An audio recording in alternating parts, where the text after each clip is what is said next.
Trailblazers! I'm here today on Veterans Day to talk to Mr. Chappell about the importance of Veterans Day and what it means to him. Great, thank you, Lauren. I am the proud son of a United States veteran. My father, William Lawrence Chappell Jr., fought and served in the United States Army. During the course of his life, my dad did some really cool stuff, but the thing he was most proud of was fighting for our country. My dad, he decided to enlist in the United States Army at a very unpopular time to join the Army during Vietnam. And he thought about everything that all his friends were doing and some of the people he went to college with were doing, and that really bothered him. He wanted to serve our country and do everything that he could for our country. He wanted to accept that responsibility and accept that challenge, and that's just what he did. My father was deployed in Vietnam in 1970 for a one-year deployment, and during that time he served our country conducting convoys, doing searches, things like that, up and down the coast of Vietnam. He served our country very well. My father received a Bronze Star, and to this day we don't know why. My father didn't talk about it, and that's the same story for a lot of veterans. They just don't talk about it. They do the job in front of them every day. No questions asked, they just do it. And for that, that's a pretty powerful thing. Too often we think about, well, I should be celebrated for this, that, or the other. But for veterans, it's not about that. Veterans are here to serve our country, and that's what they do. I like to think sometimes that our veterans deserve better, and they honestly do. According to one of the recent studies, 1 in 4 of America's homeless are U.S. veterans, and that's a problem. We need to do more to address that issue. Our United States veterans are heroes. They deserve to be treated as such. But when they return to the United States, all too often we look over them. We pass them by on the streets, we pass them by in the store. We just don't give them the attention they deserve. And we need to do more to fix that. Our veterans are heroes. Let's treat them as such. And when they return, let's make sure that they can have the best life possible. They've earned it. They've deserved it. We just need to do more to honor them. I'm extremely proud of my father's service. He did a lot for our country. I may not know exactly what he did, but I do know that he's a United States veteran, and for that I'm truly grateful. As a family member of a United States veteran, I would just like to say thank you to all of the other families out there who have family members. Some of our students, their parents are in the United States military, grandparents, aunts, uncles, all kinds of people. You guys know veterans. Make sure to say thank you to them. That's the least we can do. So let's try to do what we can to honor them. And it's one of the neat things about our schools. We do so much service learning, and so many of our projects are dedicated to helping veterans and raising awareness for veterans, and that's so huge. And for that I'm grateful as well.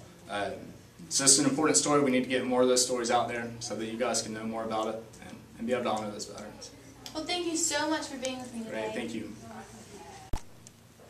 Hey guys, I'm here today with Mr. Schulte to talk to him about his experience in the war, being a veteran of the armed forces. So Mr. Schulte, thank you so much for being here today with me. I want to start off by asking you why you joined. Well, you have, in your life today, you have the ism of terrorism. And in my time, we had the ism of communism. And communism was a big thing. It was the backdrop to the Cold War. So we were actually at war with the Soviet Union.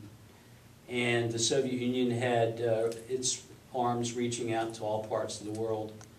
And as a matter of fact, in one particular time when I was a freshman in high school, we had the Cuban Missile Crisis. We all thought there was going to be a nuclear war. And so there was a war going on. It wasn't a live fight, but there was a war. And that's what was happening during that time. So which branch did you serve in? Tell us a little bit about that. I joined the Navy, and that was an easy call because my father was a commander in the Navy.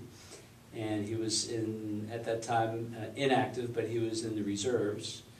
And so he met every Tuesday with his reserve unit. So in my junior year in high school, after my birthday in December, I swore into the Navy. And between my junior year and senior year in high school, I went to boot camp.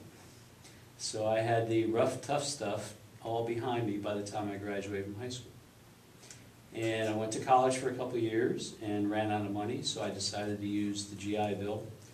And what I did was I notified my reserve unit that I wanted to go active duty, and I was placed on a destroyer for 2 years, and I had a wonderful experience, even though there was the Vietnam War time.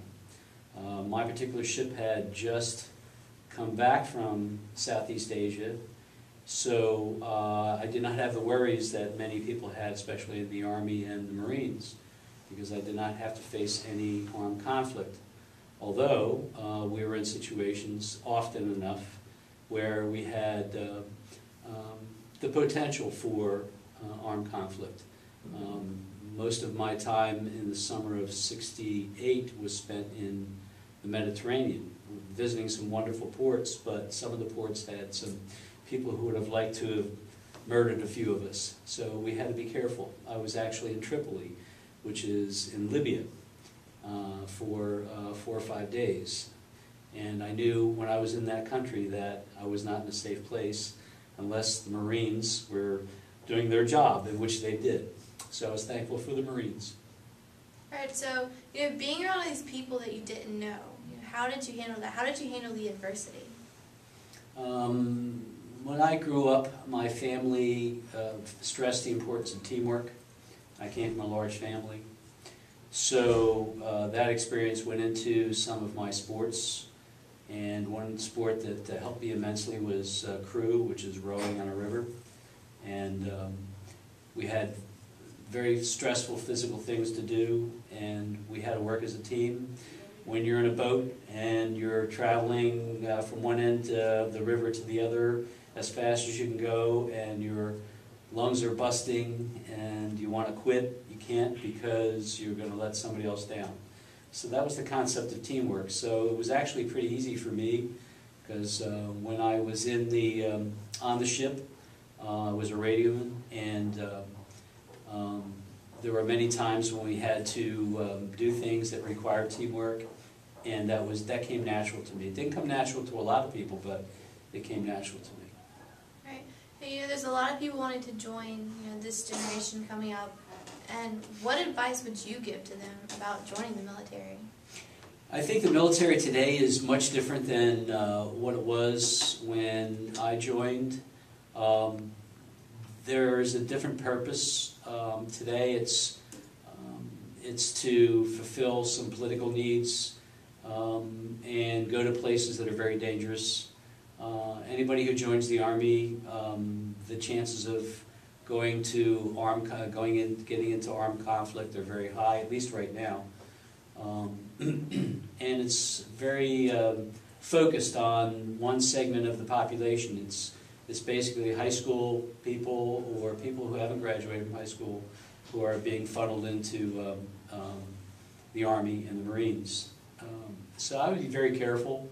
If I were a young person today, I still would consider it, but I would consider only the Navy and the Air Force, simply because there are some opportunities for some personal enjoyment besides learning that you can fight with some of your comrades, if you will. All right. I thank you so much for coming and talking with me today. Thank you, Lauren. Speaking of leadership, now to our leader, Mrs. Grimmett, on Veterans Day.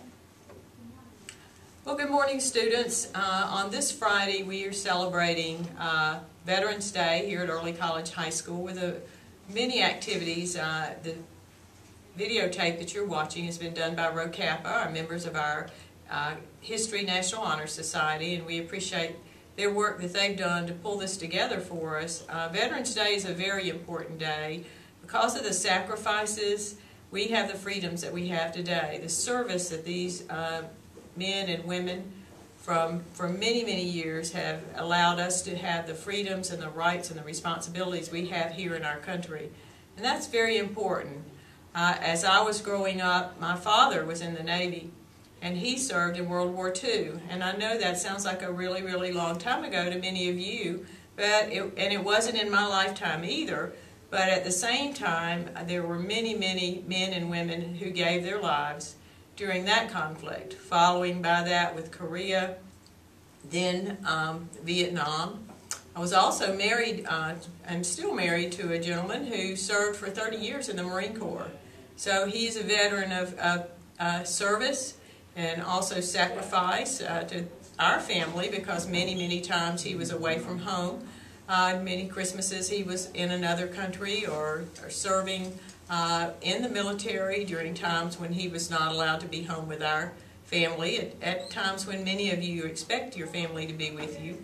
So that's a sacrifice on the part of many of our servicemen, is that they're away from their families during critical times, births of children, holidays, marriages, graduations, things of that nature. And although that may seem like a small thing, it's still a family sacrifice that many of our servicemen and women who have committed themselves to protecting our rights and freedoms. Also, with service students, they're often out of the country. Many times they're put into harm's way because they are protecting us, protecting our rights and freedoms, and helping to have a free world. So when we think about Veterans Day, we have to think back for many years and the rights and responsibilities that we have, and the many men and women throughout the years who've sacrificed either their lives or their families or their service time to make sure that we can live in a free society. Alright, Trailblazers, now it's on you. Give back to these deserving veterans. And with me is Mr. Pallett to tell you on just how you can do so. Hi, we need your help for the Veterans History Day project. Here at Early College High School, we have students perform one-on-one interviews with veterans, and they are going to be recorded and archived at the Library of Congress. And you can help in two ways. One, you can either help us find some veterans that would like to be interviewed. Think of your family and friends. Or two, you can be an interviewer yourself. If you're interested in this, you can find us on Edmodo. The code is D555II, or you can come by my room, room 126. Thanks for your help. We want you!